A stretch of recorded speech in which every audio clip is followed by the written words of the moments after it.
ஒரு மனுஷன்ட்ட பணம்ங்கிற ஒரு விஷயம் இல்லைன்னு சொன்னா அந்த பணத்திற்காக அவனுடைய குணம் அழிந்து போகும், மனம் அழிந்து போகும், குலமும் சுற்றமும் அவனை விட்டு போயிடும் அப்படின்னு நம்ம எல்லாத்துக்கும் தெரியும்.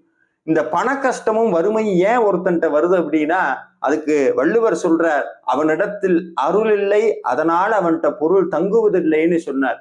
நிறைய பேர் நினைச்சுக்கிறோம் பொருள் இல்லாதங்காட்டித்தான் வறுமை வருதுன்னு. இல்லை இல்லை, இறைவனுடைய அருள் இல்லைனா தான் வறுமை வந்து சேரும். இது அருணகிரிநாதரும் சொல்றார், எவனிடத்தில் முருகனுடைய அருள் பரிபூரணமாக நிறைகிறதோ அவனிடத்தில் ஒருபோதும் பொருளுக்கும் பணத்திற்கும் பஞ்சம் வராதுன்னு சொல்றார்.